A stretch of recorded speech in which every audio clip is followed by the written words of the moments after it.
Hi, my lovelies. Welcome to Pure Love Stories. I'm Precious Harry, and I'm so happy you're here with me, especially for my very first video. Everything you're about to hear is pure fiction, stories born from my imagination, where love can bloom even in the darkest moments. If you enjoy the story, please share your thoughts in the comments. I'd love to hear how it made you feel. Now, let's begin this beautiful journey together. He locked his heart away until she broke every wall. They say a man who has lost everything has nothing left to fear. But they're wrong. Alexander Kane had everything money could buy and nothing his heart could hold. Standing in the rain outside a soup kitchen at 2 a.m., wearing a janitor's uniform that smelled of bleach and broken dreams, waiting to see if the woman with eyes like summer storms would remember the lie he'd told her. He was worth $8 billion. She thought he earned $8 an hour. And somewhere between the first smile she'd given him and the moment she'd pressed her last 20 into his palm, whispering, "Everyone deserves a chance to start over," he'd stopped pretending to be poor and started pretending he could ever deserve someone that good. But lies, like empires, eventually crumble. And when she discovered the truth, when she looked at him with those same eyes now filled with betrayal instead of tenderness, Alexander Kane, the man who'd sworn never to feel anything again, learned that there are worse things than a broken heart. There's breaking the heart of the only person who'd ever made you want to be whole. Don't forget to subscribe if you enjoy the story, so you never miss a new upload. Chapter 1. The November rain fell in sheets across Manhattan, turning the streets into rivers of neon and regret. Alexander Kane stood beneath the flickering awning of St. Catherine's Community Kitchen, his hands shoved deep into the pockets of a worn denim jacket that had cost him nothing because he'd pulled it from a donation bin 3 weeks ago. The irony wasn't lost on him. He owned the building. He owned the entire block, actually, along with 47 others scattered across the city like chess pieces in a game only he understood how to play. But tonight he was nobody. Just another face in the crowd of forgotten men who shuffled through these doors when the world had turned its back. Just another soul seeking warmth, a meal, perhaps a moment of human kindness in a city that devoured the weak and celebrated the ruthless. He'd been coming here for 3 weeks now, and nobody had recognized him. Why would they? Alexander Kane, the billionaire CEO whose face graced the covers of Forbes and Fortune, wore suits that cost more than most people's cars. He lived in a penthouse that touched the clouds. He didn't stand in soup kitchen lines at midnight, rain soaking through canvas shoes that were 2 sizes too big. Except he did. Because 3 weeks ago, his therapist, the 5th one, the only one he hadn't fired, had told him something that had lodged itself like a splinter beneath his ribs. You've built walls so high, Alexander, that you can't see the sky anymore. You don't know what it means to be human, to be vulnerable, to need someone and let them see that need. He'd left that session angry, defensive, ready to prove Dr. Miriam Chin wrong. But her words had followed him home, echoing through the empty rooms of his penthouse, bouncing off marble and steel and glass until he couldn't escape them. That night, he'd stood at his floor-to-ceiling windows, looking down at the city 20 stories below, and felt nothing. Absolutely nothing. Not satisfaction at his empire. Not pride in his accomplishments. Not even the familiar cold comfort of his isolation. Just nothing. And that's when he'd made the decision. If he couldn't feel as Alexander Kane, maybe he could feel as someone else. Someone without the armor of wealth. Someone who actually needed help instead of commanding it. So he'd created a fiction. James Reid, recently laid off construction worker, staying at a men's shelter 3 blocks over, trying to get back on his feet. He'd researched his character the way he researched business acquisitions. Thoroughly, obsessively, until every detail was perfect. He'd learned the names of shelters, the routines of the homeless, the particular exhaustion that came from having nowhere to go and nothing to hope for. And then he'd started coming here. The door swung open, releasing a wave of warm air that smelled of vegetable soup and industrial detergent.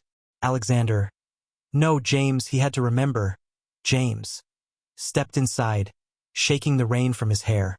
The main dining hall was mostly empty at this hour, just a handful of regulars nursing cups of coffee at scattered tables. He recognized most of them now. Old Tommy, who'd been a stockbroker before the bottle claimed him. Maria, whose 3 children had been taken by CPS and who still carried their school photos in a plastic bag. Young Devin, barely 19, kicked out by his family for being gay and surviving however he could on the streets. Each of them had a story. Each of them was invisible to the world Alexander Kane inhabited. And each of them had taught him something about the fragility of the human condition, about how quickly anyone could fall, how thin the line was between penthouse and pavement. "James, you're soaked through, honey. Didn't you have an umbrella?" The voice cut through his thoughts like sunlight through storm clouds. He turned, and there she was, Sophia Martinez. The reason he kept coming back. The reason he'd abandoned his identity and his empire every night for 3 weeks, trading cashmere for canvas, power for pretense. She was 26 years old, though she looked younger, with dark hair pulled back in a perpetual ponytail and eyes the color of whiskey in firelight. Amber and gold and utterly transparent. She wore the same thing she always wore. Jeans, a simple sweater, and an apron that read, St. Catherine's Volunteer, in fading letters. No makeup. No jewelry except for a small silver cross that had belonged to her grandmother. No artifice whatsoever. She was the most beautiful thing he'd ever seen. "Sorry, Sophia. Couldn't afford one," he said, and the lie tasted like ash on his tongue. He had 17 umbrellas. One of them was made of silk and had cost $1,200. He'd never used it. Her face softened with immediate concern, and she was already moving, grabbing a towel from behind the serving counter. "Come here, you'll catch your death. Sit down, let me get you some soup. It's minestrone tonight. Mrs. Chun made it, so you know it's good." She guided him to a table near the industrial heaters, her hand briefly touching his shoulder, and even through the wet denim, he felt it. That connection, that warmth, things he'd forgotten existed, things he'd convinced himself he didn't need.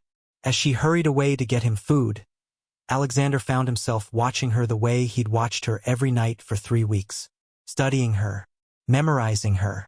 Sophia Martinez, who worked 3 jobs to support her younger brother's college education, who volunteered at St. Catherine's 4 nights a week despite her exhaustion because, as she told him once, everyone deserves kindness, James. Everyone deserves to know they matter. She'd grown up in the Bronx, raised by her grandmother after her parents died in a car accident when she was 8.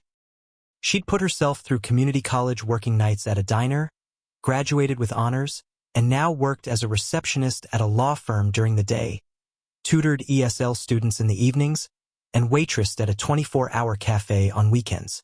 The cafe was only 2 blocks from here, which is why she could volunteer at St. Catherine's on her break between her evening and overnight shifts. She was tired all the time. He could see it in the faint shadows beneath her eyes, in the way she sometimes had to pause and stretch her back when she thought no one was looking. But she never complained, never turned anyone away, never looked at the men and women who came through these doors with anything less than genuine compassion. She destroyed him. Every night she destroyed him a little more, because Alexander Kane knew what people looked like when they wanted something from him. He'd built his empire on reading people, on understanding their motivations, on predicting their moves before they made them. Everyone wanted something. Everyone had an angle. Everyone wore a mask. Except Sophia. She was exactly who she appeared to be, good. Genuinely, devastatingly good. And she had no idea that the man she was helping, the man she smiled at so warmly, the man she'd started saving the best portions of soup for, was worth more than everyone in this building combined would earn in 100 lifetimes. "Here you go." She set a steaming bowl in front of him, along with 2 thick slices of bread and a cup of coffee. "I added extra vegetables. You need to keep your strength up, especially if you're still doing those job interviews." He'd told her he was interviewing for construction work. Another lie in an ever-growing web of deception. "Thank you, Sophia. You always take such good care of everyone here." She slid into the seat across from him, cradling her own cup of coffee. This was new. Usually she was too busy to sit, flitting from person to person like a hummingbird distributing hope. I have a few minutes before I need to head back to the cafe. How did the interview go today? The one with the renovation company. Alexander. James, damn it, stay in character. Took a sip of soup to buy himself time. He was an expert liar. He'd negotiated billion-dollar deals with a straight face. He'd bluffed his way through hostile boardroom takeovers. But lying to her felt different. Felt wrong in a way that made his chest tight. Didn't get it, he said, which was true. He hadn't interviewed anywhere because he'd spent the day in back-to-back meetings, acquiring a struggling tech startup for $200 million. They went with someone who had more recent experience. Compassion flooded her features, and she reached across the table, her small hand covering his. The contact was electric, unexpected. His entire body went rigid with awareness. I'm sorry, James. I know how hard you've been trying, but something will come through. I believe in you. She believed in a man who didn't exist. He should pull away. He should end the charade. Stop coming here. Go back to his real life and forget about the woman with kind eyes who saw value in a pretend construction worker. But he couldn't. God help him, he couldn't. You have a good heart, Sophia, he said quietly, and meant it with every fiber of his being. She laughed softly, a sound like wind chimes. My grandmother used to say that a good heart isn't worth much if you don't use it. She believed everyone has light in them. They just need someone to help them remember it's there. Her thumb brushed across his knuckles, absent-minded and gentle. You have light in you, James. I can see it. You've just forgotten how to let it shine. His throat constricted. If she only knew. If she had any idea that the light had been beaten out of him years ago, systematically destroyed by betrayal and loss until all that remained was cold calculation and careful control. He'd been 23 when he'd fallen in love the first time. The last time. Victoria Ashford, daughter of his father's business partner, beautiful and bright and seemingly perfect. They'd been engaged for 6 months when he discovered the truth. She'd been feeding his business strategies to her father, who'd been using the information to undercut him at every turn. The engagement had been a ploy from the start. She'd never loved him. She'd loved his money, his connections, his usefulness. The betrayal had nearly destroyed his company and definitely destroyed his ability to trust. He'd rebuilt his empire, harder and colder than before. He'd sworn never to let anyone close again. Emotional attachments were liabilities. Love was a weapon people used against you. For 12 years, he'd kept that vow. 12 years of perfectly controlled isolation. Until a woman in a soup kitchen smiled at him and called him by a fake name and made him feel something other than empty. You've gone quiet, Sophia observed, tilting her head. Bad memories? Something like that. You don't talk much about your past. Not much worth talking about. She studied him with those unsettling eyes, seeing more than he wanted her to see. Everyone has a story, James. Everyone has wounds. That's what makes us human. She squeezed his hand once more before withdrawing, checking the time on the ancient plastic watch she wore. I need to get back to work. But I'm glad you came in tonight. I worry about you when I don't see you. She worried about him. When was the last time anyone had genuinely worried about Alexander Kane the person, rather than Alexander Kane the asset? He couldn't remember. Sophia, wait. The words escaped before he could stop them. She paused, looking back at him with curious warmth. Why do you do this? Work yourself to exhaustion helping people who can't give you anything in return. For a moment, something flickered across her face. Old pain, carefully hidden. Because someone helped me once, when I had nothing. When my grandmother died and I was 18 and alone and terrified. A stranger paid for her funeral. Left an envelope with enough money to cover the costs and a note that said, "Pass it forward." I never found out who it was. Her smile was sad and beautiful. So I'm passing it forward, James. Every day. In every small way I can. She left before he could respond, disappearing through the kitchen doors to finish her shift before rushing off to her next job.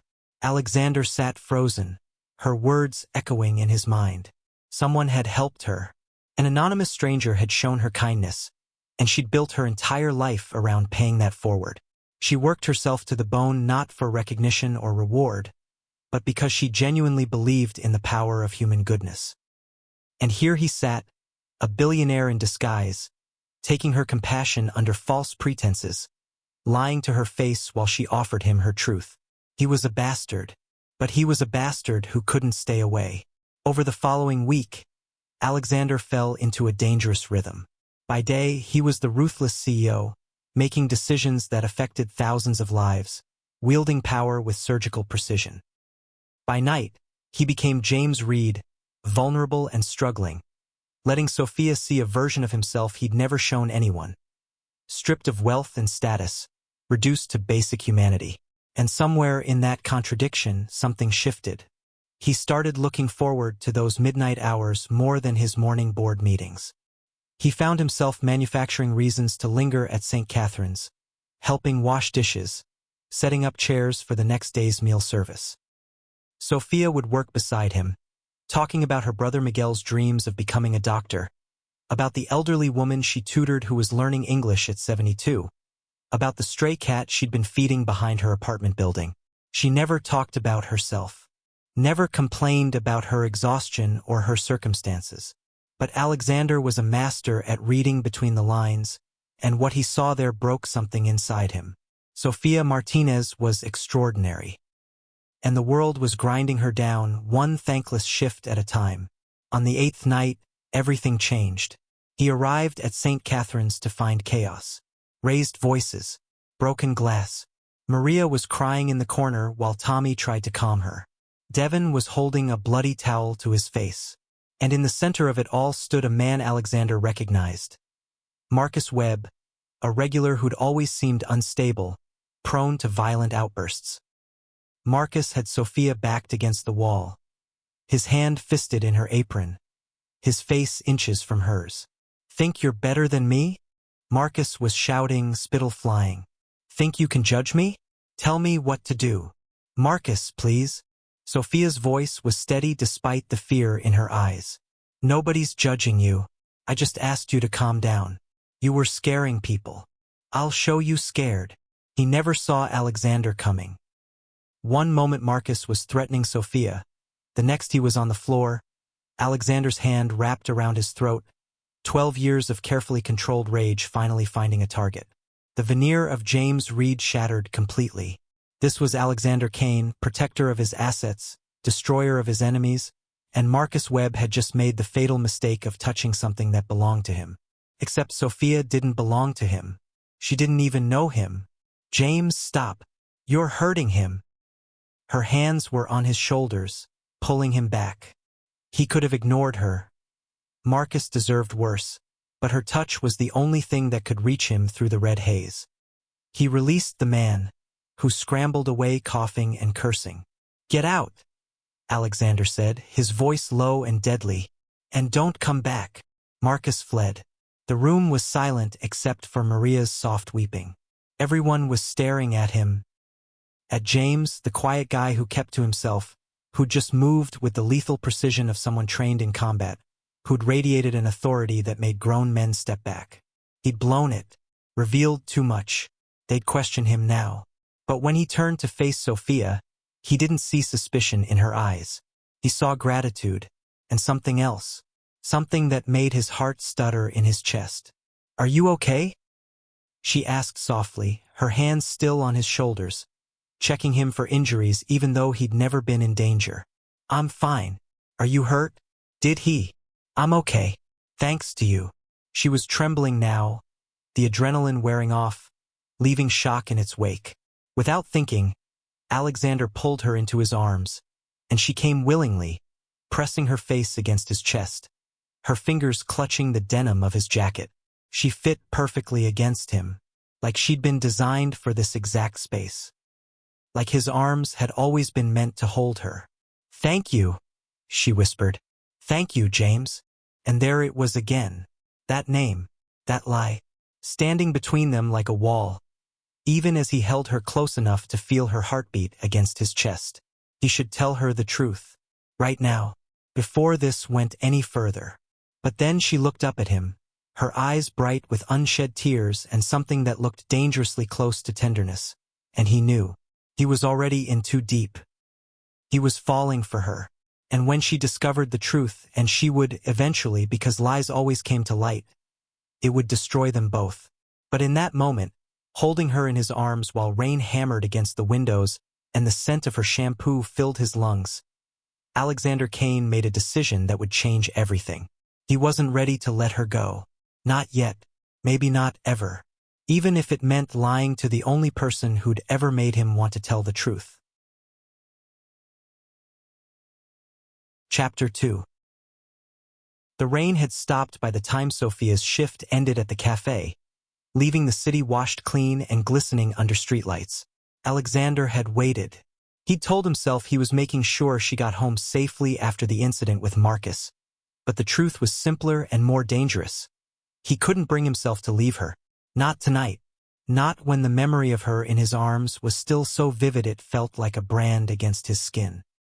She emerged from the cafe at 2:47 a.m., surprise flickering across her face when she saw him leaning against the building across the street. "James? What are you doing here? I thought you'd be long gone by now.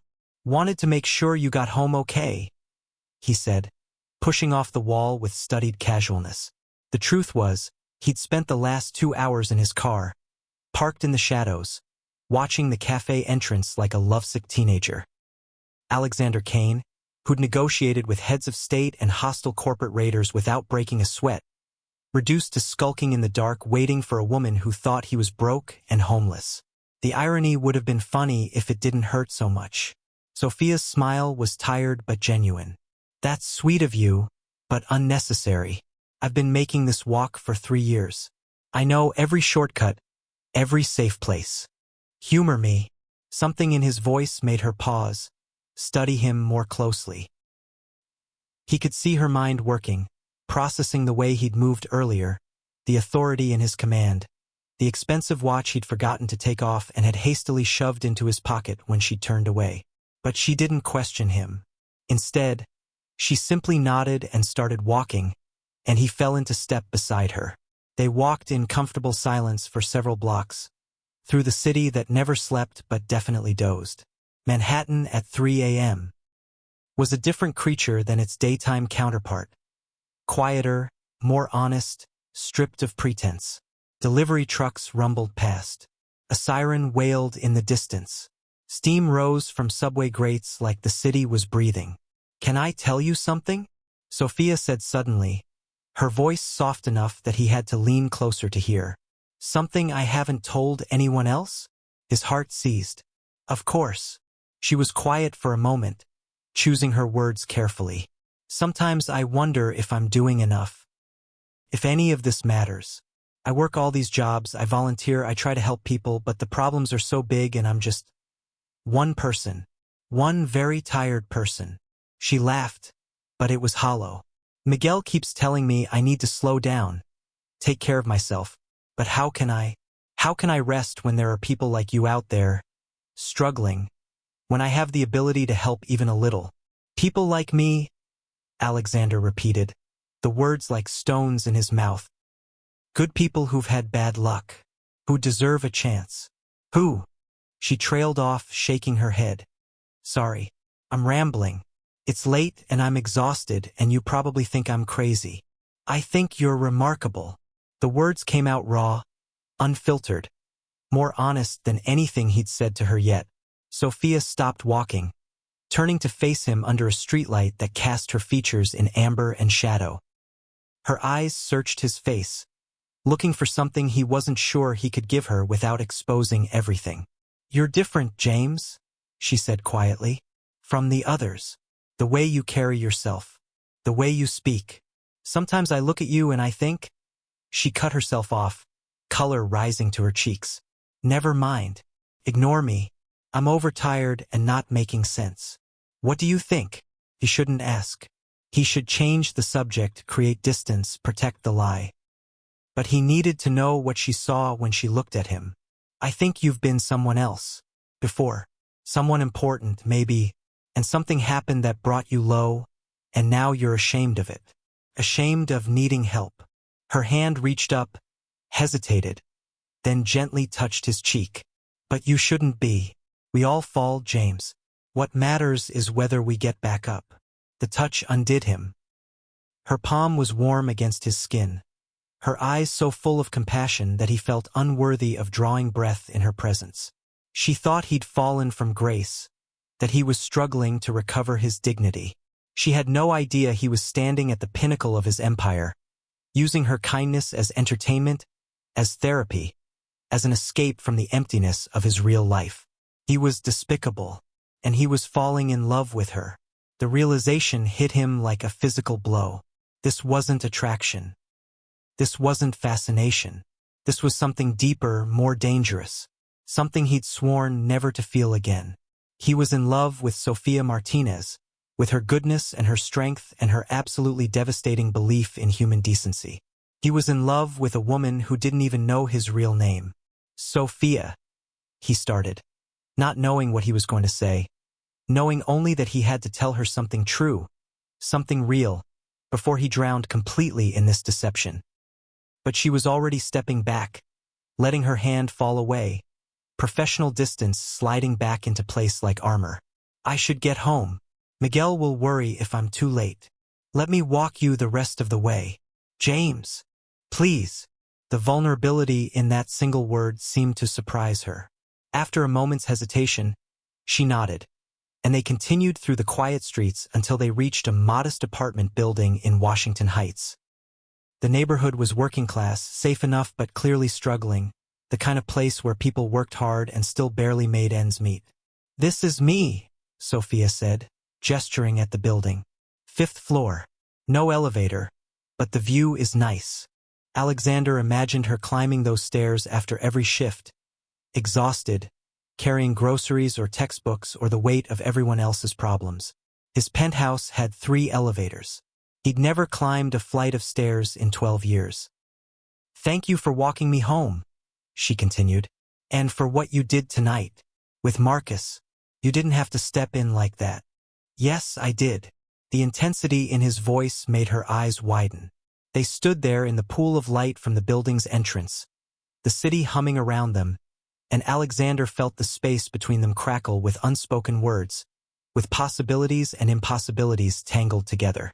James, she stopped, bit her lip, seemed to be waging some internal battle. I need to be honest with you about something. His stomach dropped. Had she figured it out? Had he made a mistake? Left a trail she'd followed back to the truth? I like you, she said simply, and the words hit him harder than any corporate betrayal ever had. More than I should. More than is probably wise, given our circumstances. I know you're going through a hard time, and I know I'm just someone who serves you soup, but I wanted you to know that I see you. Really see you. And I think you're someone special, even if you don't believe it yourself right now. She liked him. God, she liked him. The man who didn't exist. The fiction he'd created to feel something other than dead inside. You're not just someone who serves soup, he managed, his voice rough. You're the best person I've ever met. And The confession tried to tear its way out of him. I'm lying to you. I'm not who you think I am. I'm a billionaire playing dress-up with your life because I was bored and broken and you made me feel human again. But the words wouldn't come. Coward that he swallowed them down. I think you're extraordinary, Sophia. She smiled, soft and sad. Like she didn't quite believe him but wanted to. Good night, James. Good night.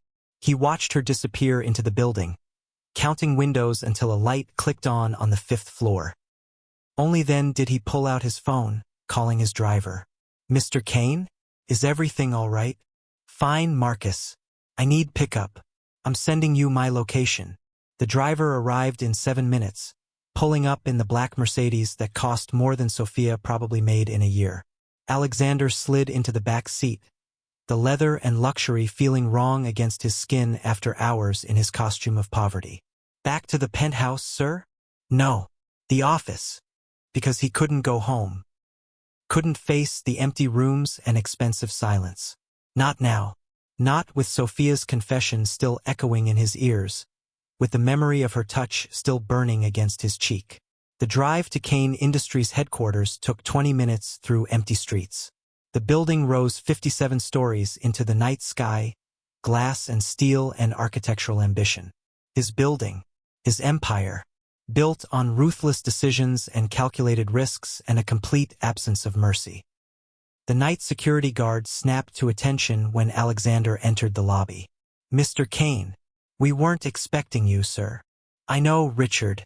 Just need to catch up on some work."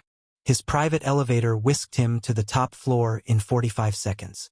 The executive suite was dark and silent, the floor-to-ceiling windows offering a panoramic view of the city that never failed to fill him with a sense of power. But tonight, looking out at the glittering sprawl of Manhattan, all he could think about was a fifth-floor walk-up with no elevator and a woman who climbed those stairs every night after helping people who couldn't help her in return. His phone buzzed. A text from his assistant, "Even at this ungodly hour. Quarterly reports ready for your review.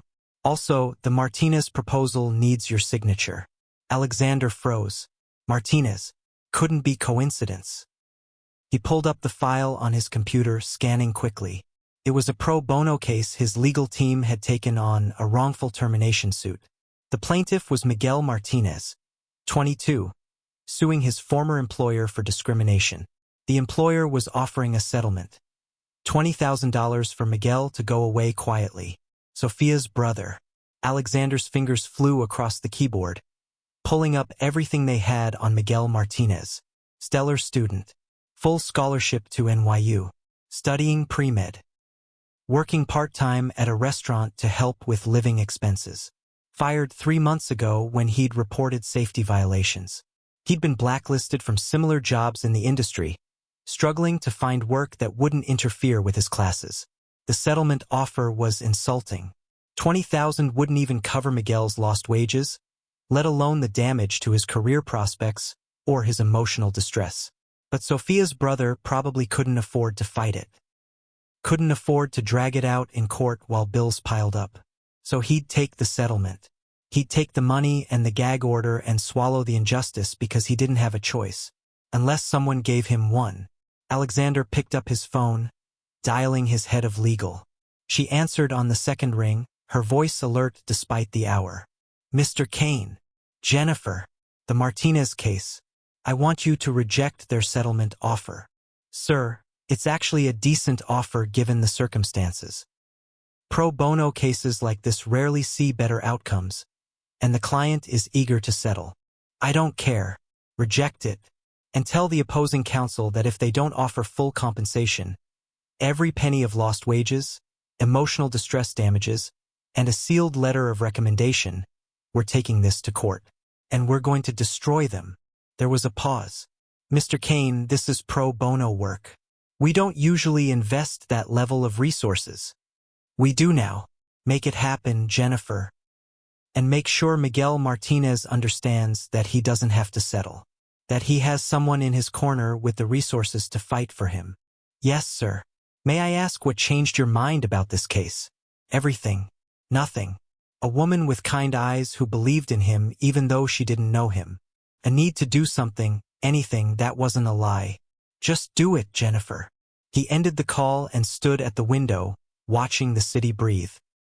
Somewhere out there, Sophia was probably asleep, exhausted from another day of endless giving. Her brother was probably lying awake, worried about money, about school, about letting his sister down. And here was Alexander Kane, puppet master, pulling strings from his tower. But this time, at least, he was pulling them in the right direction. The irony wasn't lost on him.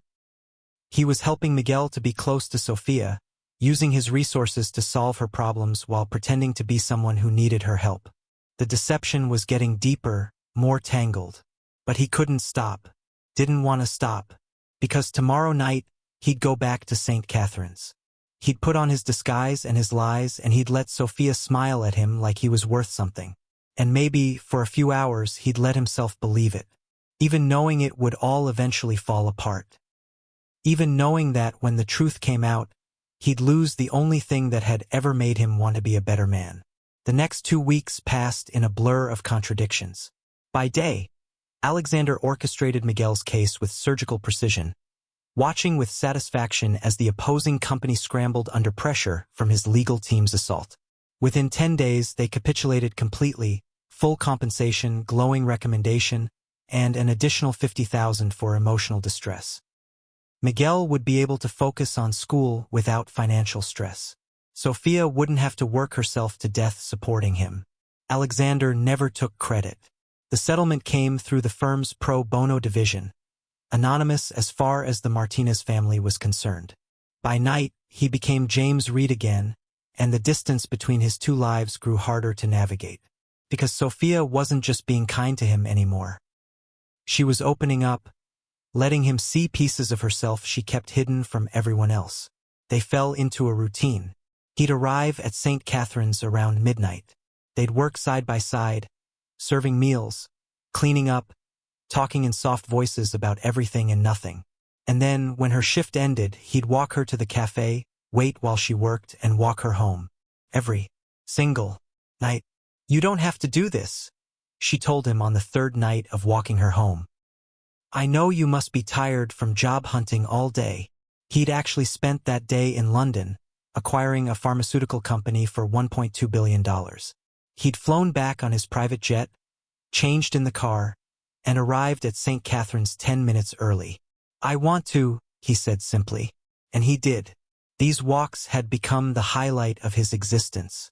30 minutes of Sophia's undivided attention, her voice washing over him in the darkness, sharing pieces of her life like gifts. She told him about her grandmother, who'd raised her with stories and strength and an unshakable belief in goodness.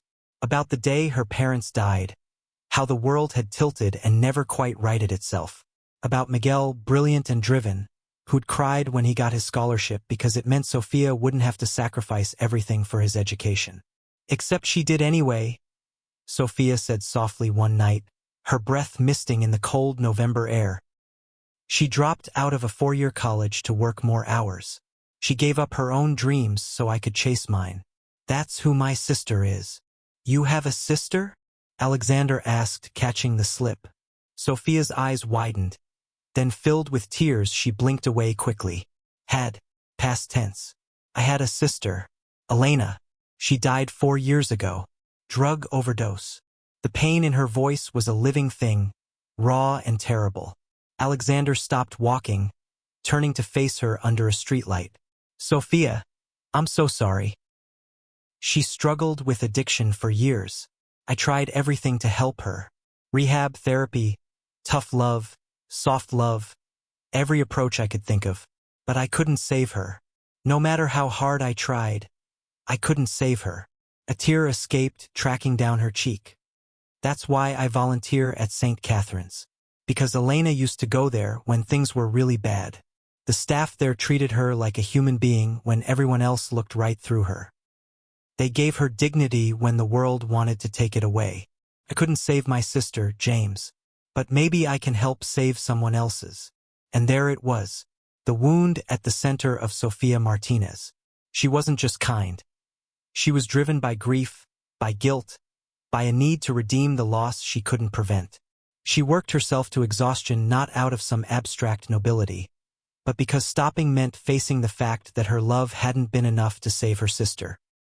Alexander pulled her into his arms without thinking, and she came willingly, pressing her face against his chest while she cried silently. He held her while the city moved around them, while strangers passed by without a second glance, while his heart broke for her pain and his own deception. "You can't save everyone," he said quietly into her hair. "It's not a failure to be human, Sophia. It's not a weakness to have limits. Then why does it feel like I'm failing? Every person I can't help, every problem I can't solve. It feels like losing her all over again. Because you loved her, and love doesn't have an off switch. It doesn't stop hurting just because the person is gone." He knew that truth too well. His mother had died when he was 16. Cancer, quick and vicious. His father had remarried within a year, a calculated alliance with a woman who'd seen Alexander as competition for his father's estate. The betrayal had taught him young. Love was temporary, family was conditional, and the only person you could trust was yourself. Until Sophia. God, until Sophia, who was teaching him that maybe, just maybe, he'd been wrong about everything. "Have you lost someone?" she asked, pulling back to look at him with red-rimmed eyes. "My mother. A long time ago. I'm sorry." Her hand found his, fingers intertwining. "Loss changes us, doesn't it? Makes us into different people than we would have been." "Yes," he said, and meant it. His mother's death had started his transformation into the man he was now. Cold, controlled, emotionally unavailable. Sophia's losses had made her into someone who gave relentlessly, who fought against indifference with radical compassion. Same grief, opposite outcomes. They stood there in the quiet street, hands clasped, sharing a moment of understanding that felt more intimate than anything Alexander had experienced in his carefully curated life. "Thank you for listening," Sophia whispered. "I don't usually talk about Elena. It's too hard. You can always talk to me. About anything." The words were a promise he had no right to make, built on a foundation of lies that would inevitably crumble. But he made it anyway because he wanted to be the person she could trust, even if he didn't deserve that trust. As they resumed walking, Sophia's hands still in his, Alexander felt the weight of his deception pressing down like a physical force. Every day he didn't tell her the truth was another layer of betrayal. Every moment of connection they shared was tainted by the fundamental dishonesty at the core of their relationship. He should end this. Walk away. Let her move on to someone real, someone honest, someone who could actually be the man she deserved. But he was selfish, and he was in love, and he'd built his empire on taking calculated risks, on holding on to assets that appreciated in value. Sophia Martinez was priceless, and he wasn't ready to let her go, even if keeping her meant destroying them both. Chapter 3. The photograph appeared in the Financial Times on a Wednesday morning, buried in the business section beneath headlines about market fluctuations and corporate mergers. It was nothing, really, just Alexander Kane at a charity gala, shaking hands with the mayor, his date for the evening, an actress whose name he couldn't remember, hanging on his arm in a designer gown that cost more than most people's monthly rent. He'd attended the gala 3 weeks ago before Sophia. Or rather, before Sophia had become the center of his universe. It had been just another obligation, another tedious evening of networking and strategic conversations disguised as philanthropy. He donated $500,000 to the Children's Hospital, posed for photos, and left early to work on the Martinez case. He'd forgotten about it completely until his assistant forwarded him the article with a single line. "Thought you'd want to see this." Alexander stared at the photo on his computer screen, at the man in the custom tuxedo who looked nothing like James Reid, at the woman who wasn't Sophia, at the opulent background of Manhattan's elite society. And for the first time in 12 years, he felt genuine fear. Not of business rivals or hostile takeovers or market crashes. Fear that Sophia would see this, that someone would make the connection, that his carefully constructed lie would unravel in the most public, most humiliating way possible. He forwarded the article to his PR team with instructions to suppress it, to keep it out of wider circulation. But he knew it was futile. In the age of social media and digital archives, information had a way of surfacing. It was only a matter of time. He should tell her, right now, before she found out another way. Call her, arrange a meeting, come clean about everything. But tonight was Wednesday. She volunteered at St. Catherine's on Wednesdays, and he couldn't bring himself to skip it, to break their routine, to lose even one night of pretending that James Reid was real and that his relationship with Sophia wasn't built on lies. So he went. He arrived at St. Catherine's at his usual time, 11:45 p.m., wearing his usual costume of borrowed poverty. The moment he walked through the door, he knew something was wrong. The atmosphere was charged, electric with tension. Sophia stood by the serving counter, her back rigid, her face pale. In front of her stood a woman Alexander had never seen before, mid-50s, well-dressed for this neighborhood, with Sophia's eyes and the same determined set to her jaw. "You need to stop this, Sophia," the woman was saying, her voice low and urgent. You're killing yourself with all these jobs, all this volunteering. Miguel's situation is improving. He doesn't need you to sacrifice everything anymore. Mrs. Chun, Sophia started. Don't Mrs. Chun me. I've known you since you were 8 years old. Your grandmother would be heartbroken to see you like this. Exhausted. Running yourself ragged. Giving everything to everyone else and nothing to yourself. This must be Mrs. Chun from the restaurant, Alexander realized. The one who'd helped Sophia after her grandmother died. The one who'd been like family. I'm fine, Sophia insisted. But even from across the room, Alexander could see she wasn't. She looked thinner than when they'd met a month ago. Shadows under her eyes more pronounced. A fragility to her movements that hadn't been there before. You're not fine. And you know what worries me most? Mrs. Chen's voice softened. You're doing it again. Trying to save someone you can't save. Just like with Elena. Sophia flinched as if struck. This man you've been talking about, Mrs. Chun continued. This James. You're falling for him, aren't you? Trying to fix him, to save him from whatever demons he's running from. But Sophia, sweetheart, you can't save everyone. Some people don't want to be saved. Some people are just looking for someone kind to take advantage of. James isn't like that, Sophia said fiercely. He's good. He's just going through a hard time. How do you know? What do you really know about him? The question hung in the air like an accusation. Alexander stood frozen in the doorway, Mrs. Chen's words cutting through him with surgical precision. Because she was right. She was absolutely right. He was letting Sophia invest her time, her energy, her emotions in someone who didn't exist.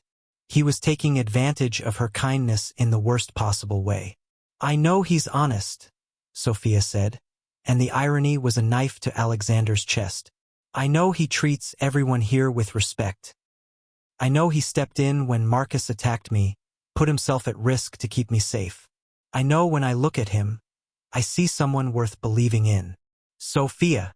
I'm not Elena, Sophia interrupted, her voice breaking. I'm not choosing someone who's going to destroy themselves and me with them. James is different. He's trying. He's fighting to get back on his feet. And yes, maybe I'm helping him because I couldn't help her, but maybe that's okay. Maybe turning my pain into something good is how I survive losing her. Silence fell. Mrs. Chen's face softened with grief and understanding. Oh, sweetheart, I just don't want to see you hurt. I know, but I have to trust my own judgment. I have to believe that sometimes people are exactly who they seem to be. Alexander backed out of the building before either woman noticed him. His hands were shaking, his breathing shallow. He stood in the cold November night, Mrs. Chen's questions echoing in his mind. What do you really know about him? Nothing. Sophia knew nothing. Because James Reid was a fantasy, a character, a role Alexander played when he wanted to feel human. And she was falling in love with a ghost. He should walk away. Right now. Disappear from her life before he hurt her more than he already had. It would be clean, simple. James Reid could get a job in another city, move away, fade from her memory. But even as the thought formed, Alexander knew he couldn't do it.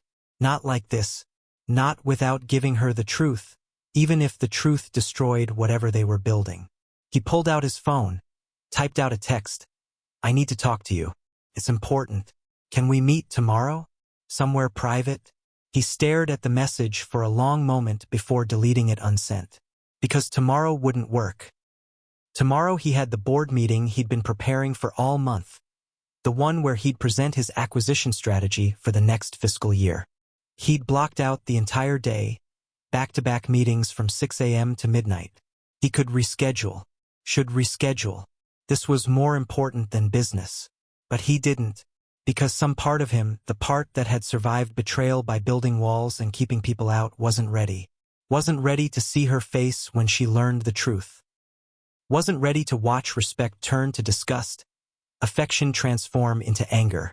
Coward that he was, he wanted one more night. Just one more night of pretending. He returned to St. Catherine's an hour later, after Mrs. Chun had left. Sophia's face lit up when she saw him, and the brightness of that smile was both healing and devastating.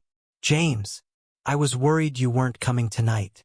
Just running late," he lied, adding it to the mountain of deception between them.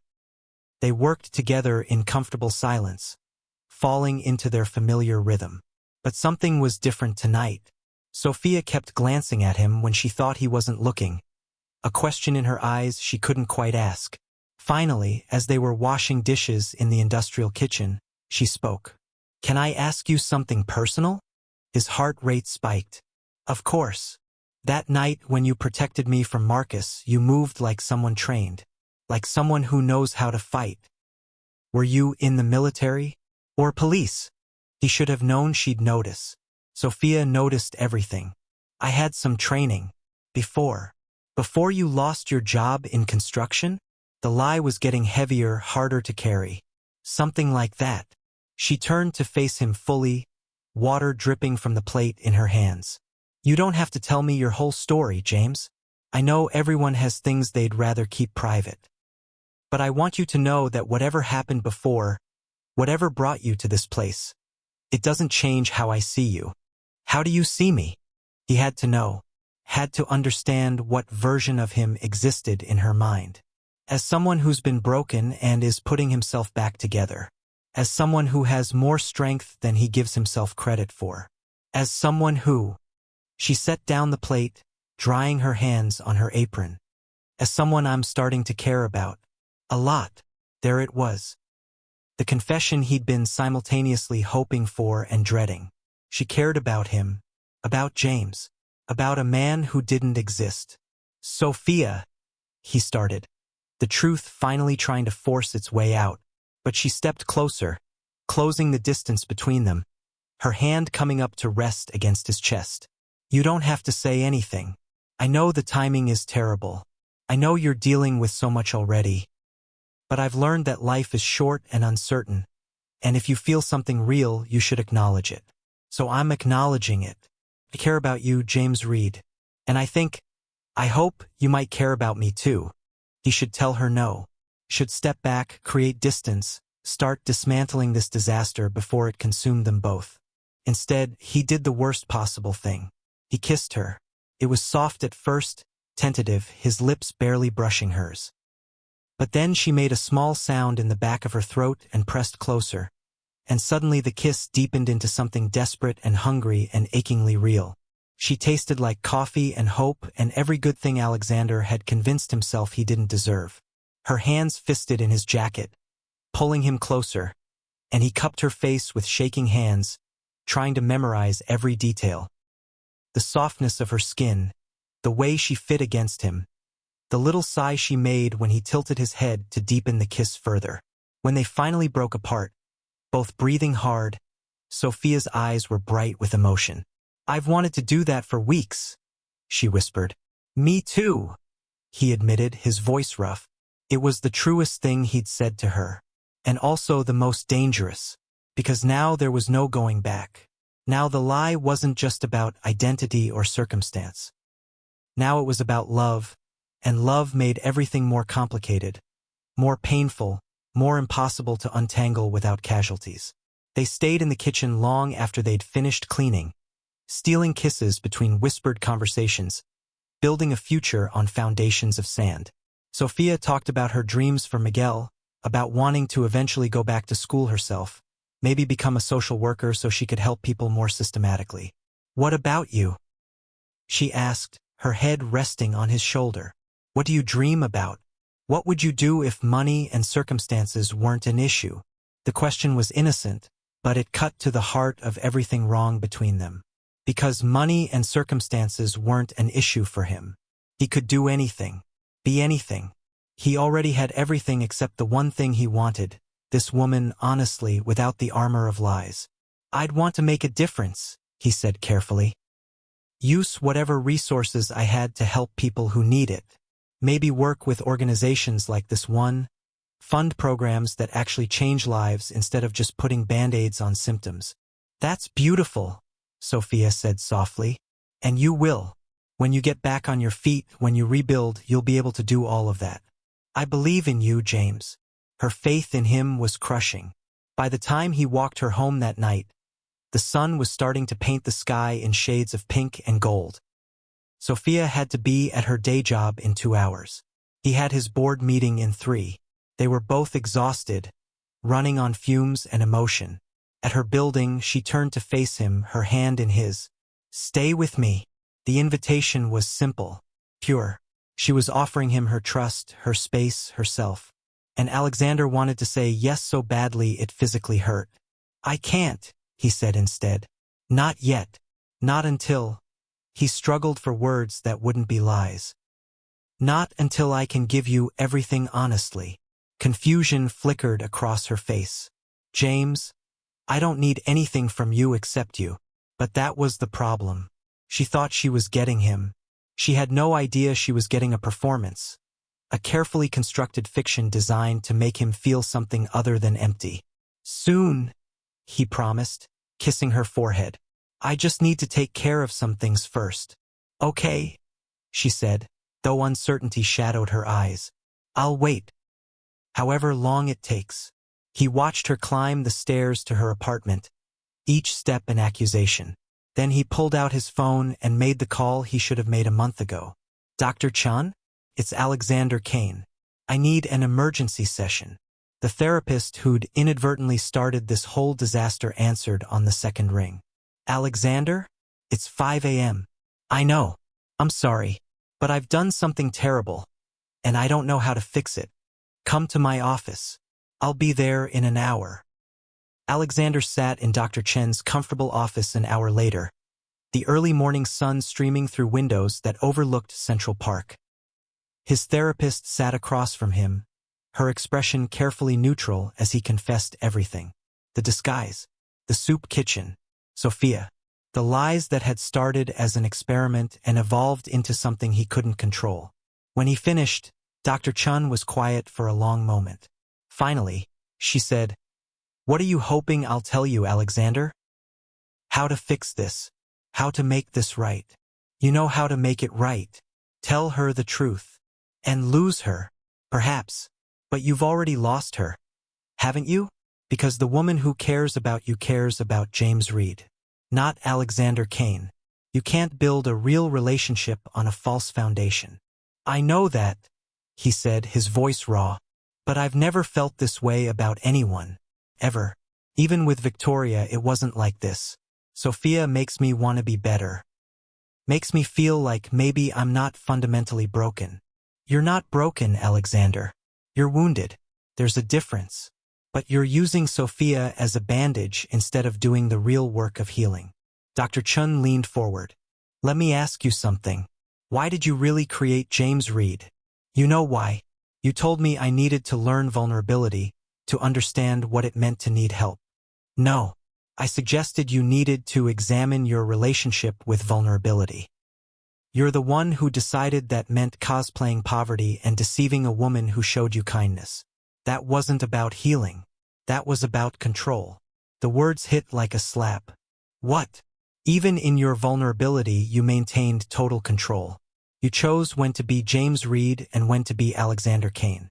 You chose what parts of yourself to reveal and what to hide. You never actually risked anything real, Alexander. Because if James Reid failed, if he was rejected or hurt, you could just take off the costume and go back to being invulnerable." Dr. Chen's voice was gentle but firm. "Real vulnerability means showing people who you actually are and trusting them with that truth. You haven't done that with Sophia. You've shown her a sanitized version of yourself, edited and controlled."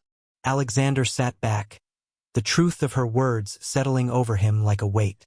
She was right. Of course she was right. He'd thought he was being brave, stepping outside his comfort zone, learning to need someone. But he'd just found a new way to maintain his walls while pretending they didn't exist. "So what do I do?" "You tell her everything. You give her the choice of whether to forgive you or walk away. And you accept her decision, whatever it is, without trying to manipulate or control the outcome. And if she walks away, then you live with it. And you learn that real love means respecting someone else's agency, even when it costs you everything." Alexander left the session feeling hollowed out, raw. He had a board meeting in an hour. He had a dozen calls to make, deals to close, decisions that would affect thousands of people. But all he could think about was Sophia, climbing the stairs to her tiny apartment, believing in a man who didn't exist, offering her heart to a lie. The board meeting was a success. His acquisition strategy was approved unanimously. The board members congratulated him on his vision, his leadership, his brilliant tactical mind. He felt nothing, because across the city, Sophia was at her receptionist job, answering phones and filing papers, probably daydreaming about James Reid. Maybe replaying their kiss. Maybe planning what she'd say the next time she saw him. And tonight, when he showed up at St. Catherine's, he'd have to tell her the truth. He'd have to watch her face transform from affection to betrayal. He'd have to let her go. Unless, the thought crept in like a poison, he could keep up the charade a little longer. Just until he figured out the right way to tell her. Just until he could make her understand why he'd done it. How she'd changed him. How real his feelings were despite the false pretense. Just a little longer. But as he sat in his corner office, surrounded by the trappings of his success, Alexander knew the truth. There would never be a right time. Every day he waited was another day of betrayal. Another layer of deception that would make the eventual revelation that much worse. He pulled out his phone and typed, "We need to talk. Tonight after your shift. It's important." His finger hovered over the send button. And then his assistant knocked on the door. "Mr. Kane? You have a visitor. She's very insistent. Says her name is Sophia Martinez and she needs to speak with you immediately." The world stopped. Sophia was here, at his office, at Kane Industries, which meant she knew. Somehow she'd found out. And the choice of whether to confess or keep lying had just been taken out of his hands. Chapter 4. Sophia Martinez stood in the lobby of Kane Industries like a spark in a cavern of marble and steel, utterly out of place and impossibly beautiful. She wore her receptionist clothes, a simple black skirt and white blouse, slightly rumpled from a day's work, and clutched a newspaper in her hands like it was evidence at a trial. Her face was pale, eyes red-rimmed from crying, and when she saw Alexander emerge from the elevator, something in her expression shattered completely. "You!" she whispered, the word barely audible across the cavernous space. "It's you." Alexander felt every eye in the lobby turn toward them. His employees, the security guards, the visitors waiting in designer chairs, all watching as his carefully constructed worlds collided in the most spectacular way possible. "Sophia, don't." She held up a hand, stopping him mid-step. "Don't say my name like you know me, like you have the right to speak to me with that familiarity." Her voice was shaking, barely controlled. "Were you ever going to tell me? Or were you just going to keep playing your sick game until you got bored?" He had to get her somewhere private, away from the audience. "Please, let's go to my office. We can talk." "Talk?" She laughed, and it was the most broken sound he'd ever heard. "You want to talk? You've had weeks to talk, James. Except that's not even your name, is it? James Reid doesn't exist. He's just a costume you put on to entertain yourself with poor people's lives." "It wasn't like that." "Then what was it like?" She thrust the newspaper at him, the Financial Times, folded open to the photo of him at the charity gala. "Explain to me how the man who told me he couldn't afford an umbrella is the same man who donated $500,000 to a children's hospital. Explain to me how the man who let me give him my last $20 because everyone deserves a chance to start over is actually worth $8 billion. Tears spilled down her cheeks. "Explain to me how the man I fell in love with doesn't actually exist." The last sentence hit him like a bullet. She loved him, past tense. Loved, because whatever they'd had was already dead, killed by his deception. "My office, please." It wasn't a request. He was already moving toward her, aware that his head of security was approaching, ready to intervene if this disruption became a problem. "Don't make me have you escorted out. You deserve better than that." Something flickered in her eyes, anger, pain, maybe the faintest trace of the trust she'd once had in him. After a long moment, she nodded stiffly. "Fine. Lead the way, Mr. Kane. The ride up in his private elevator was suffocating. They stood on opposite sides of the small space, the air between them heavy with everything unsaid. Alexander could see their reflection in the polished doors, him in his $5,000 suit, her in her off-the-rack work clothes, the gulf between them vast and undeniable. When had he become the villain in this story? His office was exactly what Sophia would have expected. Floor-to-ceiling windows, minimalist furniture, expensive art. The physical manifestation of everything she'd believed he wasn't. She stood in the center of the room, looking around with an expression of horrified recognition. "I should have known," she said quietly. "All the little inconsistencies. The way you moved, the way you spoke, the expensive watch you thought I didn't notice. Mrs. Chun tried to warn me, but I defended you. I told her you were honest."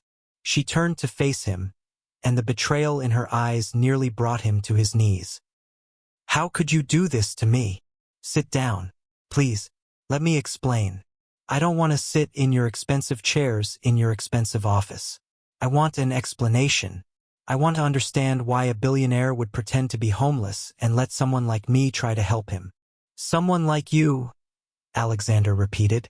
"You say that like you're somehow lesser. Sophia, you're the most extraordinary person I've ever met.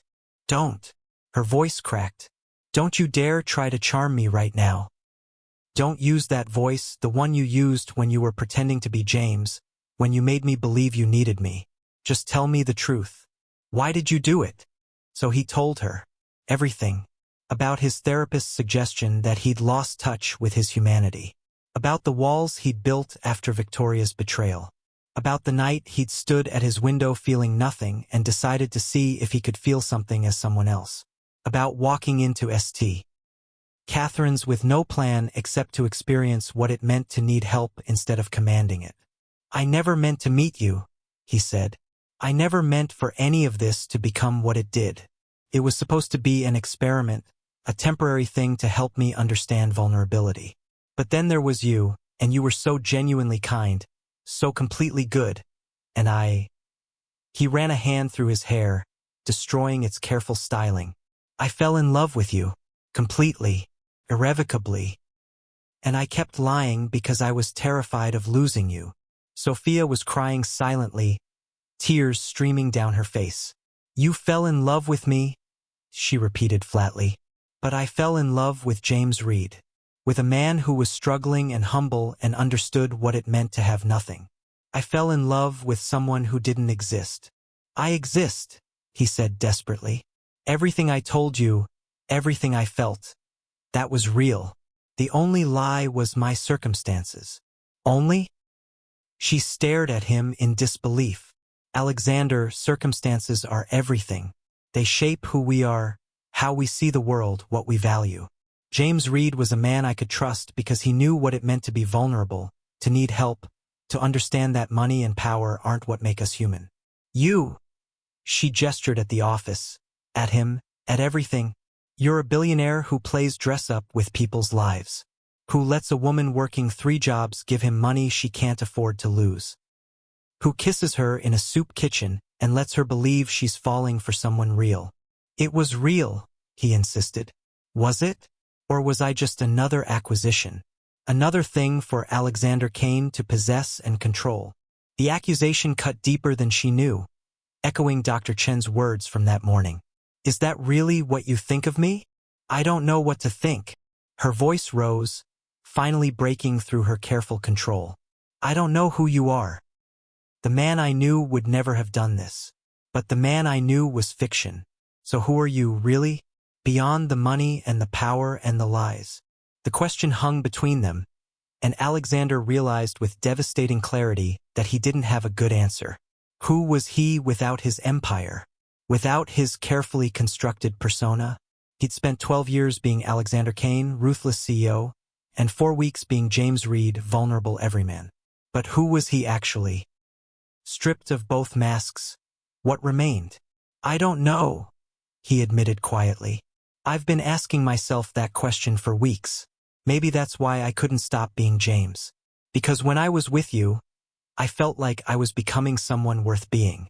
But you built that person on lies. You built us on lies. Sophia wiped at her tears with the back of her hand. Did you ever stop to think what this would do to me? When I found out. When I had to face the fact that I'd been stupid enough to fall for a lie. You're not stupid. You're trusting. You're good. Those aren't weaknesses, Sophia. They feel like weaknesses right now. She wrapped her arms around herself, suddenly looking small and lost in his massive office. I gave you everything. My time, my trust, my heart. I told you things I've never told anyone else. I let myself be vulnerable with you because I thought you were being vulnerable with me. But you were never at risk, were you? You could always go back to being Alexander Kane. While I was just... Her voice broke. I was just a project. An experiment in being human. No. He moved toward her, desperate to make her understand. But she stepped back, maintaining the distance between them. You were never a project. You are everything. I was a woman you lied to for weeks. A woman you manipulated into caring about you. How is that love, Alexander? How is any of this love? He didn't have an answer, because she was right. Love didn't deceive. Love didn't manipulate. Love didn't build itself on foundations of lies and call it romance. I was going to tell you, he said weakly. Tonight, I was going to tell you everything. But you didn't. I had to find out from a newspaper, from a photo that some patient at the law firm left on the reception desk, talking about how generous Alexander Kane is, how he's such a philanthropist. Her laugh was bitter. Do you know what I thought when I first saw that photo? I thought, this man looks like James. And then I looked closer and saw the name, and I thought there must be some mistake. Because the James the first knew couldn't possibly be a billionaire CEO. The James the first knew was staying at a shelter. The James the first knew needed help. I did need help, Alexander said quietly. Just not the kind you thought. I needed someone to remind me what it felt like to be human. To care about something more than profit margins and acquisition strategies. You did that, Sophia. You saved me in ways you can't imagine. I didn't save you. I just provided entertainment while you slummed it with the poor people. Tell me something. Did you laugh about it with your friends? With your therapist? About the naive girl who actually believed Alexander Kane could be struggling? Never. I never, Sophia. I cherished every moment with you. Every conversation, every smile, every time you looked at me like I mattered. That wasn't a joke. That was the only real thing in my life. Except it wasn't real. Her composure shattered completely. It was based on a lie. How can you not see that? How can you stand there and tell me it was real when you were pretending to be someone else the entire time? The question had no good answer because she was absolutely right. But Alexander Kane hadn't survived in the cutthroat world of high finance by accepting defeat gracefully. You're right, he said, surprising them both. You're completely right. I lied to you. I manipulated you. I let you believe in someone who didn't exist because I was too broken and too cowardly to just be honest from the start. I don't deserve your forgiveness. I don't deserve anything from you except your contempt. He paused, searching for the words that might somehow bridge the chasm between them. But I need you to know that my feelings were real. Are real. I love you, Sophia Martinez, not as James Reid, as myself. As Alexander Kane, flawed and damaged as I am. I love you. Stop saying that. She covered her face with her hands. Please stop saying that. Why? Because it makes it hurt more. She looked up, tears streaming freely now. Because part of me wants to believe you. Part of me wants to forgive you and pretend that this can somehow work out. But it can't, Alexander. We're from completely different worlds. You're a billionaire. I work 3 jobs to survive. You own buildings. I can barely afford rent. You attend charity galas and donate $500,000 like it's nothing. I give away my last $20 and have to skip meals to make rent. I'll fix that. You'll what? Throw money at me? Make me your project instead of your pretend poverty being the project? I don't want your money, Alexander. I never wanted anything except honesty. And that's the one thing you couldn't give me. The truth of that statement settled over him like ash. She was right. He'd given her everything except what mattered most. His real self, his true identity, his honest vulnerability. "What do you want me to do?" he asked, his voice raw. "Tell me how to fix this." "You can't fix this. Some things can't be fixed with money or power or strategic planning. Some things are just broken." She moved toward the door, and panic seized him. "Don't leave. Not like this. I have to. I have another shift in an hour, and I need to." Her voice wavered. "I need to be away from you. From all of this. Sophia, please." She paused at the door, her hand on the handle, her back to him. "Answer one question honestly. Just one. And I'll know if you're lying. Anything. Did you have anything to do with Miguel's settlement? With how quickly his case was resolved?" Alexander's blood ran cold. He'd thought that secret was safe, that his involvement in her brother's case would remain anonymous. But of course she'd connected the dots. Sophia was brilliant. "Yes," he said quietly. "I had my legal team handle it. I made sure he got everything he deserved." She turned slowly, and the expression on her face was worse than anger. It was disappointment. Profound, crushing disappointment. "So you manipulated that too. You played God with my brother's life, with our family's livelihood, just like you played God with my heart. Do you have any idea how that makes me feel? Knowing that my brother's victory, the thing we celebrated together, was just another move in your elaborate game. It wasn't a game. I wanted to help. You were working yourself to death to support him, and I had the resources to make his problem go away. What was I supposed to do? Watch you suffer when I could fix it. You were supposed to be honest. You were supposed to tell me who you were and ask if I wanted your help, not just decide what was best for me and my family like we're chess pieces on your board." She was shouting now, all pretense of composure gone. "This is exactly what I meant. You don't see me as an equal. You see me as something to be managed, to be protected, to be controlled. You threw money at my brother's problem and then continued lying to my face so you could keep playing your little poverty experiment. You're not a hero, Alexander. You're a manipulator with a bank account." The words hit like physical blows, each one finding its mark. Because she was right. Even in his attempts to help, he'd maintained his deception, his control. He'd never once considered that Sophia deserved to make her own choices, to decide whether she wanted help from Alexander Kane or to keep believing in James Reid. "I'm sorry," he said, and meant it more than he'd ever meant anything. "You're right about all of it.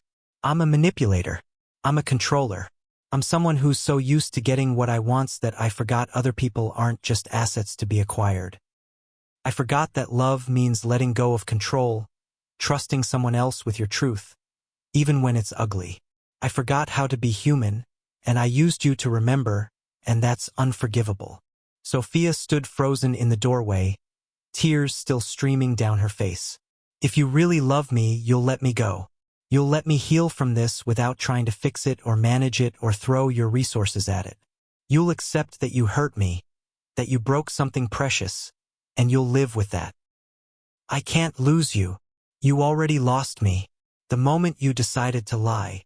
She opened the door, paused, looked back one final time.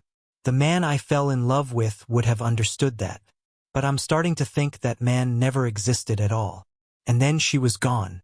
Alexander stood alone in his office, surrounded by the trappings of his success, and for the first time in 12 years, he let himself completely break down. He sank into his chair, put his head in his hands, and wept. Not the careful, controlled tears he'd allowed himself at his mother's funeral. Not the bitter tears he'd shed when Victoria's betrayal was revealed. This was something rawer, something that came from a place he'd kept locked away so long he'd forgotten it existed. He wept for Sophia, for the pain he'd caused her, for the trust he'd shattered, for the love he'd destroyed through his own cowardice and manipulation. He wept for James Reid, the man he'd created, who'd been better than Alexander Kane in every way that mattered. And he wept for himself, for the realization that he'd finally found something worth more than all his billions, and he'd destroyed it through the very control and deception that had made him successful. His phone buzzed. His assistant, checking if he needed anything. He ignored it. Another buzz. The board chair, congratulating him again on the successful meeting. And another. Dr. Chen. I heard what happened. My office. Tomorrow morning. We need to talk about what comes next. What came next. As if there was a next. As if there was anything after watching the woman you loved walk out of your life because you'd proven yourself unworthy of her. But there was a next. There always was. Alexander Kane was many things. A liar, a manipulator, a man who'd forgotten his own humanity, but he was also someone who didn't quit, who found solutions to impossible problems, who rebuilt from ashes. He just had to figure out how to rebuild himself into someone worthy of Sophia Martinez, and then pray that when he was finally that person, it wouldn't be too late to win her back. The weeks that followed Sophia's discovery were the longest of Alexander's life. He threw himself into therapy with Dr. Chun, attending sessions 3 times a week instead of his usual monthly check-in. They dissected his pattern of control, his fear of vulnerability, his tendency to manipulate situations to avoid genuine risk. You've spent 12 years building walls, Dr. Chun told him during one particularly brutal session. And in 4 weeks with Sophia, those walls started coming down. But instead of letting them fall naturally, you controlled the demolition. You decided when to be vulnerable and when to retreat into safety. That's not real intimacy, Alexander. That's just control wearing a vulnerability costume. He also stopped going to St. Catherine's. Not because he didn't want to see Sophia. He craved even a glimpse of her with an intensity that bordered on obsession.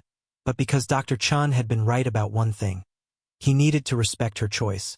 She'd asked him to let her go, to let her heal without his interference. So he stayed away.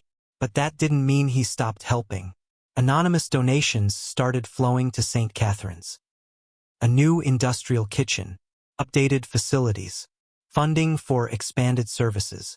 The board of directors received a generous grant from a foundation that, if anyone traced it, would lead to a shell company that led to another shell company that eventually led to Kane Industries. But no one traced it. They were too grateful for the help. Miguel's legal bills, which should have been covered by the pro bono arrangement, received a similar mysterious benefactor. As did Sophia's brother's entire tuition for the next 3 years. Full scholarship, no strings attached, from an anonymous donor who believed in supporting future doctors. Alexander even funded a position at the law firm where Sophia worked, a promoted role with better hours, better pay, and benefits that included health insurance and paid vacation. Her supervisor had been thrilled to offer her the promotion, with no idea that the sudden budget increase had come from Alexander Kane personally guaranteeing the firm's next 3 years of operating expenses in exchange for treating their employees better. Sophia would hate it if she knew, would see it as more manipulation, more control. But Alexander couldn't help himself. He'd hurt her, but he could still protect her, still make her life easier even from a distance. It was simultaneously the most selfless and most selfish thing he'd ever done. And then, 8 weeks after Sophia had walked out of his office, his assistant brought him an envelope, hand-delivered, no return address, his name written in careful script on the front. Inside was a single sheet of paper and a $20 bill. Alexander, I'm returning this.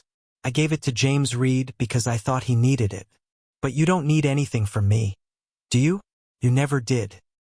I've spent the past 2 months trying to understand why you did what you did. Mrs. Chun says I should focus on moving forward rather than dwelling on the past. My therapist, yes, I'm seeing someone because betrayal is apparently something you need professional help processing. Says I should try to find compassion for your perspective while still honoring my own pain.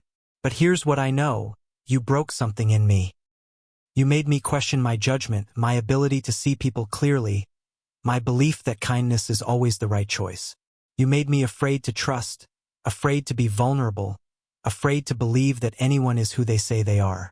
That said, I also know that you helped Miguel. I know you've been supporting St. Catherine's. I know about the promotion at the law firm. You think you're being subtle, but I'm not stupid, Alexander. I know when I'm being managed. Stop. Stop trying to fix things with money. Stop trying to control how I heal. Stop trying to make amends through anonymous gestures. If you really want to make this right, you need to do something much harder. You need to actually change. Not just change your behavior, but change who you are at your core.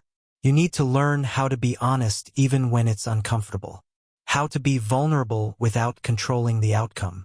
How to love someone without trying to manage them. I don't know if you can do that. I don't know if anyone can change that fundamentally. But I do know that until you do, there's no future for us. There's no redemption in this story. There's just a man with all the money in the world who lost the only thing that mattered. Take care of yourself, Alexander. Sophia.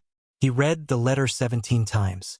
The words were angry and hurt and disappointed, but they also contained something he hadn't dared hope for. They contained a challenge. If you really want to make this right, you need to actually change. Not we're done forever. Not never contact me again. But change. Which implied that if he changed, if he became someone different, there might be a possibility. A chance. Hope. The next morning, Alexander Kane walked into Dr. Chen's office and said, I need you to help me tear myself down and build someone new. Someone worthy of her. And I don't care how long it takes or how painful it is. I'm ready to do the work. Dr. Chen smiled. Then let's begin. The months that followed were transformative. Alexander didn't just attend therapy, he lived it. He examined every coping mechanism, every defensive wall, every pattern of control he'd developed since childhood. He traced his inability to trust back to his father's calculated emotional distance, his mother's death, Victoria's betrayal. He looked at how he'd built an empire by treating people as assets and love as a liability. And slowly, painfully, he started to dismantle the architecture of Alexander Kane. He stepped back from day-to-day operations at Kane Industries, putting in place a management structure that didn't require his constant control. He started using his wealth differently, not anonymously but openly, partnering with organizations rather than dictating from above. He went back to St. Catherine's, not in disguise but as himself, and asked how he could help in ways that actually mattered to them. The first time he walked through those doors as Alexander Kane, the staff had been skeptical. Wealthy benefactors came and went, all wanting their names on plaques and their photos in newspapers. But Alexander showed up in jeans and a sweatshirt and asked if he could wash dishes. For 6 months, he showed up every Wednesday night. Not to see Sophia. She'd changed her volunteer schedule, now coming on Tuesdays and Thursdays, but to do the work. To be present. To listen to the stories of people whose names he learned, whose struggles he witnessed, whose humanity he honored. And somewhere in that process, something shifted. He stopped thinking of the people at St. Catherine's as other. Stopped seeing them as reflections of what he'd pretended to be and started seeing them as simply people, complex and contradictory and worthy of dignity. He started attending a support group for children of divorce, processing his own family trauma alongside people who had no idea who he was. He volunteered at a literacy program, teaching adults to read without mentioning that he'd donated the funding for the entire initiative. He learned to sit with discomfort, to accept help when it was offered, to say, I don't know, and I made a mistake, and I'm sorry, without trying to control how people responded. It was terrifying. It was also liberating. And through it all, he didn't contact Sophia. Didn't try to show her how much he was changing or manipulate her into witnessing his transformation. He just did the work for himself because Dr. Chen was right. Real change had to come from within, not from a desire to achieve a specific outcome.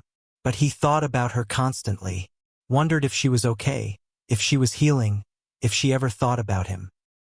On the worst nights, he'd pull out the letter she'd written and read it again, looking for hidden messages, for signs of forgiveness that probably weren't there. And then, on a random Tuesday in May, 7 months after Sophia had walked out of his office, he saw her. Not at St. Catherine's, not at her apartment, but at a bookstore in Greenwich Village, browsing the poetry section with her brother Miguel. She looked different, lighter somehow, like a weight had been lifted. Her hair was longer, pulled back in a messy bun. She wore jeans and a sweater that looked new, probably bought with the salary from her promotion. She was laughing at something Miguel said, and the sound hit Alexander like a physical force. God, he'd missed her.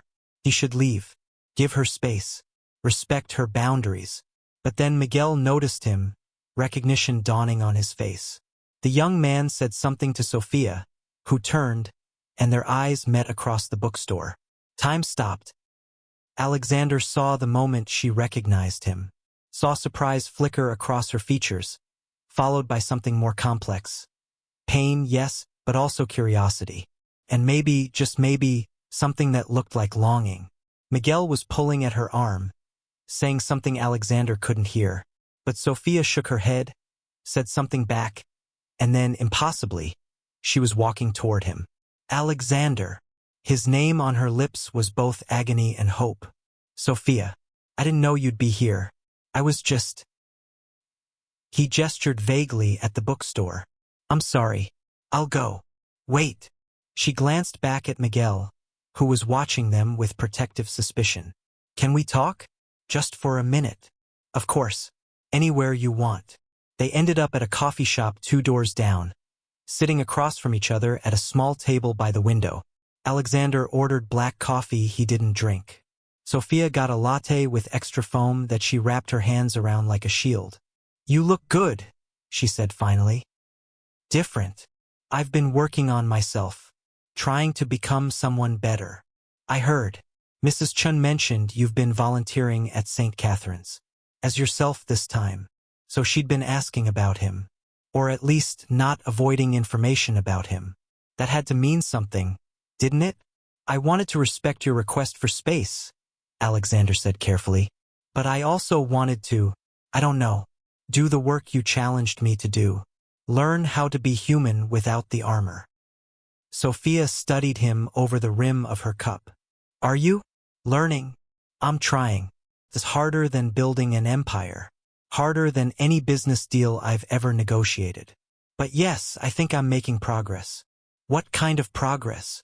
He could feel the weight of her skepticism, earned through his betrayal.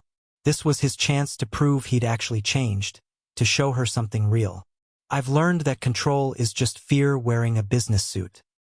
That manipulating outcomes doesn't keep you safe, it just keeps you isolated. That love means trusting someone else with your truth and accepting whatever they do with it, even if it means they walk away. He paused, choosing his next words carefully. I've learned that you were right about everything. About me using you as an experiment. About me seeing people as things to be managed rather than humans to be respected. About me needing to change fundamentally, not just cosmetically. And have you? Changed fundamentally? I don't know. That's not really for me to judge, is it?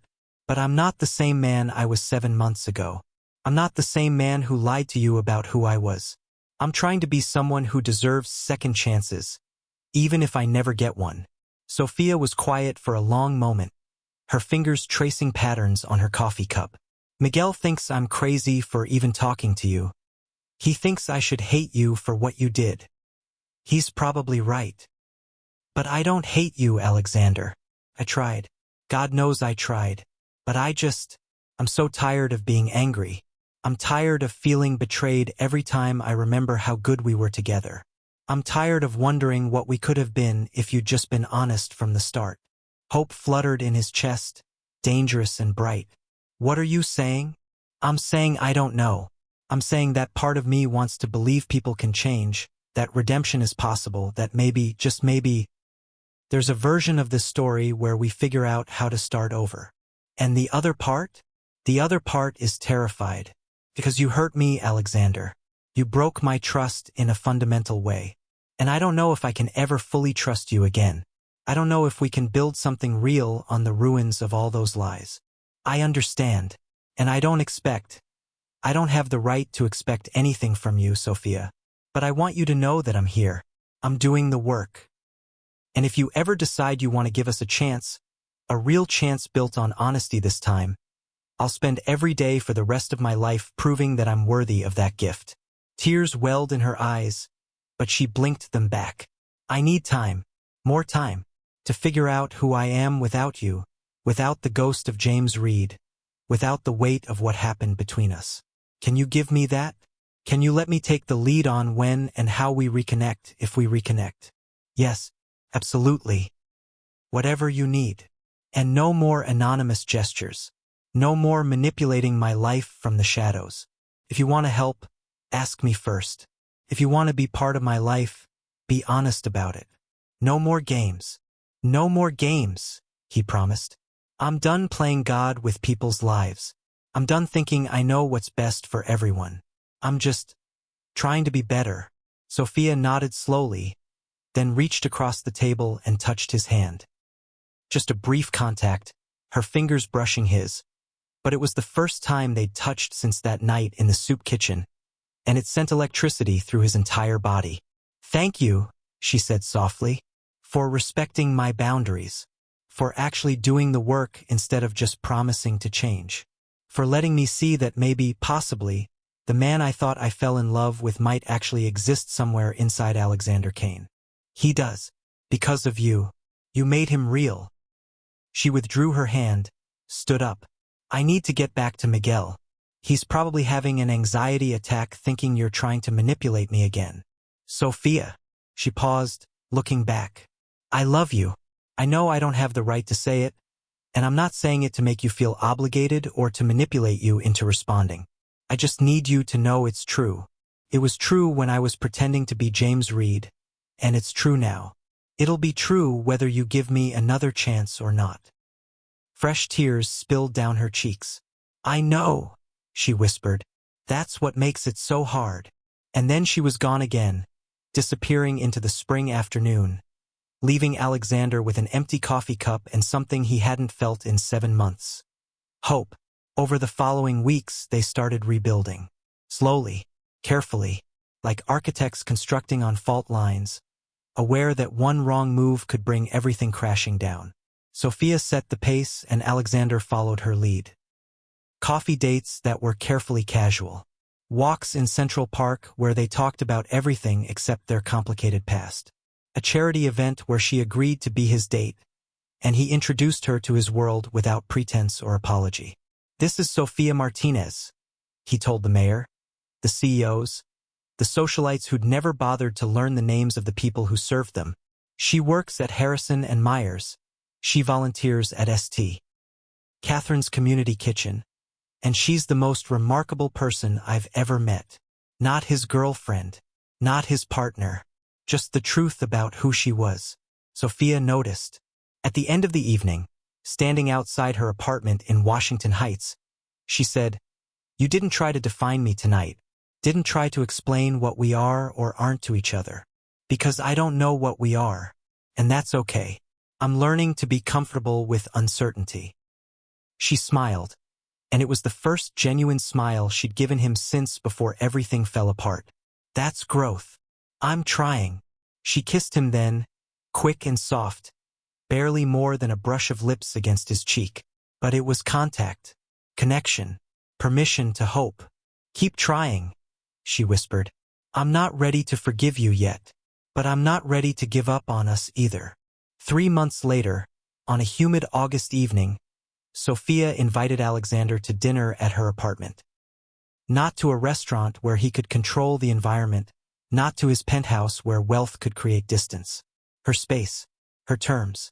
He arrived with flowers, simple daisies from a street vendor, not exotic orchids delivered by a luxury florist, and a nervous energy he usually reserved for billion-dollar negotiations. Miguel answered the door, his expression carefully neutral. Mr. Kane. Miguel. Please, call me Alexander. I'll think about it. The younger man stepped aside, letting him in. She's in the kitchen. And just so you know, if you hurt my sister again, your money won't protect you from me. Fair enough. I wouldn't expect it to. Sophia's apartment was small but beautiful, filled with second-hand furniture made comfortable with colorful throws and pillows, books everywhere, photos of her family, a life built carefully, lovingly, without the benefit of billions. She appeared from the kitchen wearing jeans and a simple blouse, her hair down, no makeup, completely herself. Hi! Hi! Miguel made himself scarce, disappearing into his bedroom with a pointed look that said he'd be listening for any signs of distress. Dinner was simple pasta and salad, garlic bread, a bottle of wine that probably cost $20. They ate at her small table, talking about their weeks, about the book she was reading, about the community center he was helping to build through his foundation. And then, over dishes and coffee, Sophia said, "I've made a decision." Alexander's heart stopped. "Okay. These past few months, watching you actually do the work of changing, seeing you be honest and vulnerable and human, it's been healing. For both of us, I think. You've shown me that people can grow, that redemption is possible, that sometimes the worst mistakes can lead to the most important transformations. I hear a but coming, but I can't go back to who we were. James and Sophia, the soup kitchen romance, the fantasy, that's over, dead and buried. If we're going to move forward, it has to be as who we actually are." Alexander Kane and Sophia Martinez, billionaire and social worker. Two people from different worlds trying to build something real. "I want that," he said quietly. "I want all of that. The real you, the real us. It's going to be messy. Your world and mine don't mix easily. There will be people who judge us, who think I'm with you for money or you're with me for, I don't know, redemption points or something. There will be times when the differences in our backgrounds create friction. Times when you'll want to solve my problems with money and I'll need you to just listen instead. I know, and I'm ready for that. All of it." She reached across the table, took his hand. "I forgive you, Alexander. Not because what you did was okay, but because I've seen you genuinely change. I've seen you become someone who might actually deserve a second chance. And because holding on to anger was hurting me more than it was hurting you." Relief flooded through him, so intense it was almost painful. "Thank you. God, Sophia. Thank you.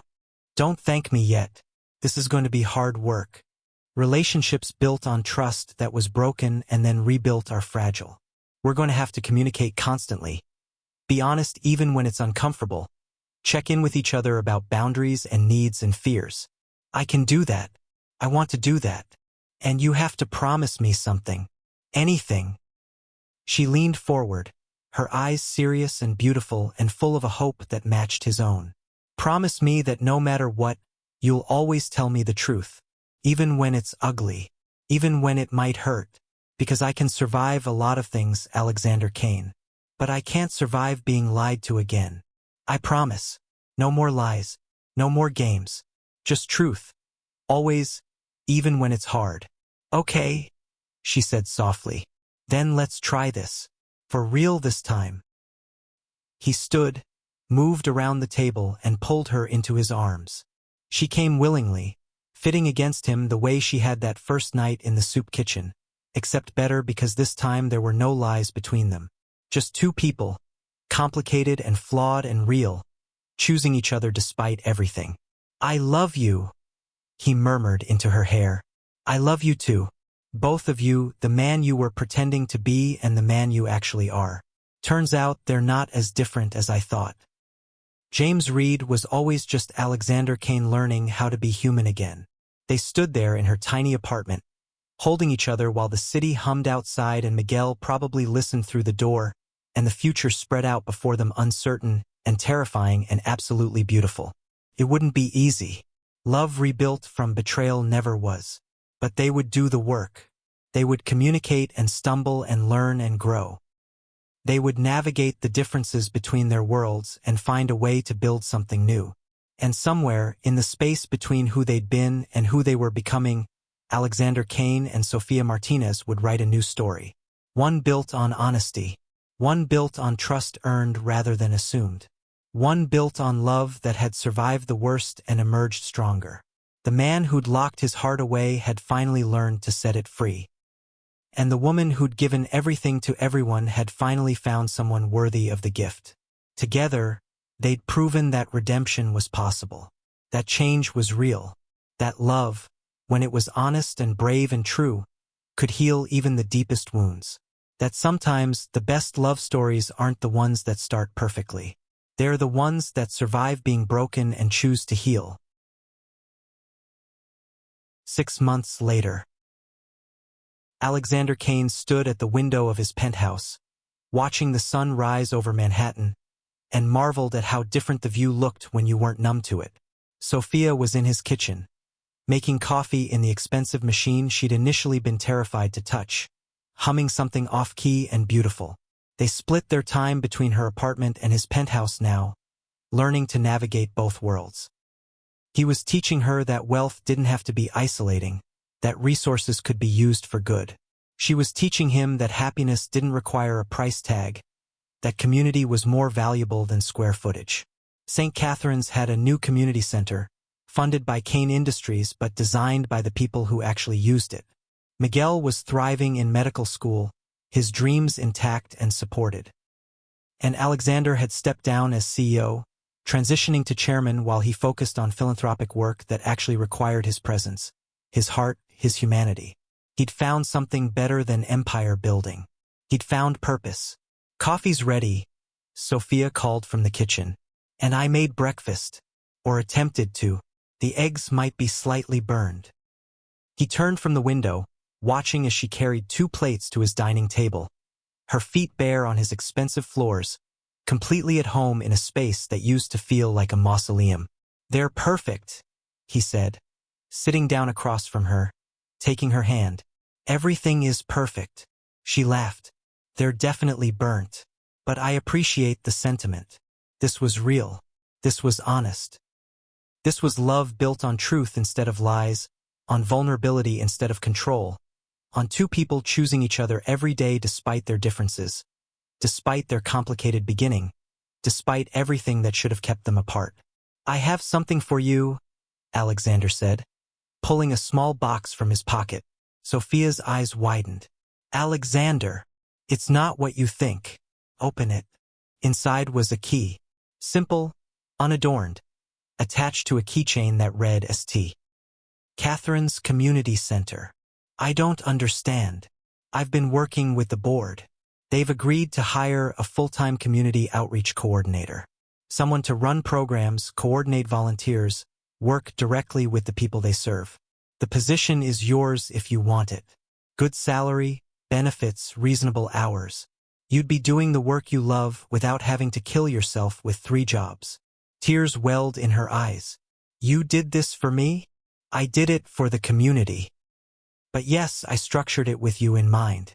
Because you deserve to chase your dreams without sacrificing your health. And because," he took a deep breath, "because I'm hoping you'll have more time for us. For building this life we're creating. For maybe, eventually, talking about a future that's more permanent." "Alexander Kane," she said, voice trembling. "Are you asking what I think you're asking?" "Not yet, but someday. When you're ready. When we're ready. When we've proven to ourselves that this is real and lasting and worth building forever on." She launched herself into his arms, kissing him fiercely, the breakfast forgotten. "Yes," she said between kisses. "To the job. To the future. To all of it. Yes." And there, in the morning light streaming through floor-to-ceiling windows, 2 people from different worlds chose the same future. A future built on honesty. A future built on trust. A future built on love that had survived the worst and emerged as something beautiful. Because sometimes the best love stories aren't the ones where everything goes right. They're the ones where everything goes wrong, and 2 people choose to make it right anyway. Thank you for joining us on this episode. See you in our next upload. And don't forget to tell us where you are watching from.